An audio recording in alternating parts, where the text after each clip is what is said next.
كنت أصلي الصلاة الإبراهيمية، أمسك خاتم وقاعد أدور في الحوش وأدور كذا، بس إني ما كنت أركز. أنا أتكلم عن نفسي، ما كنت أركز وما كنت أحس بثمراتها. يعني ما أدري، هذا أتكلم عن الكلام هذا زمان قبل سنوات.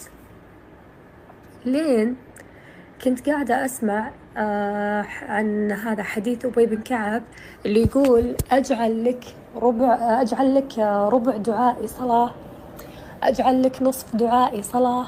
فكرت فيها، قلت الصلاة الإبراهيمية معناتها دعاء، وبديت أبحث في الموضوع. فعلا أنت جالس تقول اللهم صل على محمد، أنت جالس تدعي بالخير والبركة، طيب معناتها سرها ممكن تكون في الدعاء. فعلا ابتديت بهذا الشيء، انك انت خصص 10 دقائق، لان في البداية ترى كانت الصلاة الإبراهيمية جدا ثقيلة. في ناس كثير يقول سارة احنا نحسها ثقيلة، ما نقدر نطبقها بعدد كبير، وانا ما لومكم، ترى انا نفسكم. يعني استغرب في ناس يقول وصلت 10,000 5,000، شلون؟ انا احس انها تبيلها تركيز وهي اصلا طويلة الصلاة الإبراهيمية. كنت في البداية اوقت جوالي 10 دقائق بس، والله انها جهاد، كانها حرب. 10 دقائق ارفع يدي وخلي دعائي كله صلاة إبراهيمية، اللهم صل على محمد، اكررها. بديت احس بمشاعر حلوة. بعدين صرت مع الوقت ازيد الوقت، كل مالي ازيد، ما حد يجبرك، انت الوقت اللي تحددينه.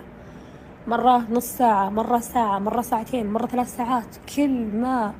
كل ما تعمقت فيها واستمريت يوميا بديت أزيد في الوقت، لين حسيت ودي يومي كله صلاة الإبراهيمية من كثر المعجزات اللي شفتها في هذاك الوقت. والله العظيم قوة اليقين انزرعت في قلبي من هذا الشيء، لدرجة صرت ما أدعي لنفسي، أخلي كل دعائي صلاة إبراهيمية. في صلاة الوتر كان في رمضان، كنت على الساعة 1 أو الساعة 2 أبدأ أصلي صلاة القيام، والركعة الأخيرة هي الوتر، كنت أخلي 40 دقيقة كاملة صلاة إبراهيمية. والله العظيم بتشوفون أمنياتكم تحققت بدون ما تتكلمين أنت فيها. الصلاة الإبراهيمية الرسول صلى الله عليه وسلم إيش أخبرنا فيها؟ يكفى همك ويغفر ذنبك، وفي رواية إيش؟ يقضى دينك. أنا خلاص خليت كل دعائي لك صلاة يا للرسول صلى الله عليه وسلم. إيش اللي بيصير؟ إنها بتتحقق كل أمنياتك. هذه هي. يعني لا تسمعون الناس يقول بدعة، في ناس استغفر الله يا ربي حتى القرآن عندهم بدعة تقرينه، ولو تسأله وش البدعة ما عرف يجاوب، من الجهل ومن الضلال يعني. فأتمنى أي أحد عنده مشكلة، عشان أقول لكم شيء، لأن نؤمن في القصص. تخيلوا في موضوع عندي له كم سنة، أقسم بالله العظيم يا بنات له كم سنة يتكرر. يعني لو أقول لكم إنه 15 سنة ترى يمكن قليل. أمس لما تكلمت لكم قلت يوم جمعة وخلونا نخلي صلاة دعائنا صلاة إبراهيمية.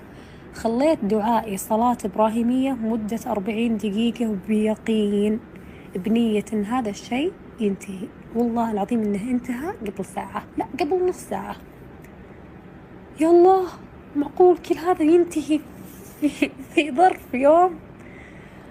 فما بالك في ناس عندهم أمنيات كثيرة. أنا أتذكر في واحدة بنت معاي مشتركة في جروباتي قبل 4 سنوات.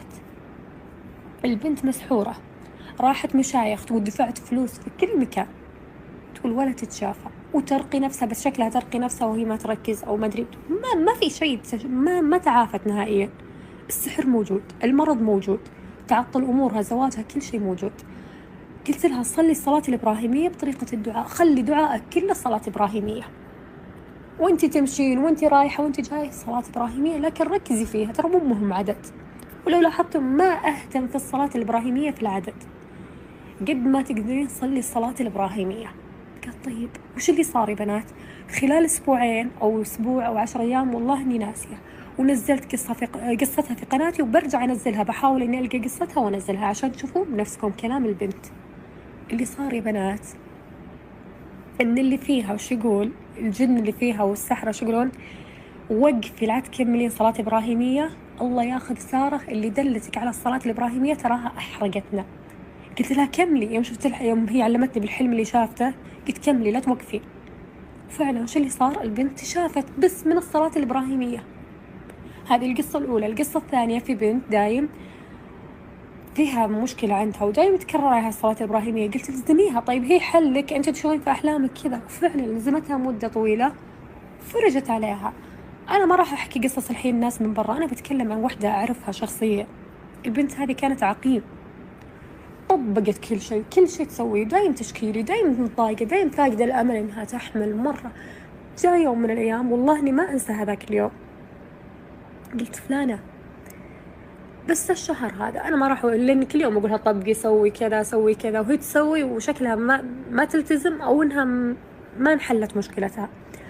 قلت فلانة شهر كامل لسانك خليه الصلاة الإبراهيمية، تقومين تصبحين الصلاة الإبراهيمية، وشوفي كيف ربي بيكفيك همك، لأن هذا وعد الرسول، ترى ما هو كلام سارة.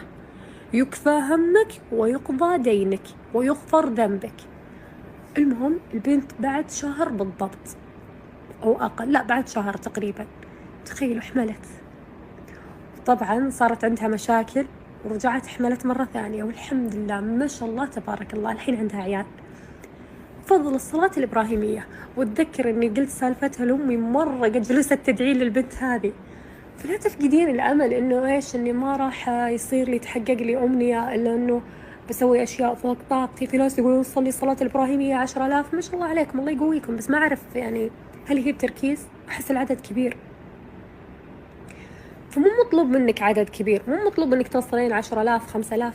حددي وقت في يومك وخليك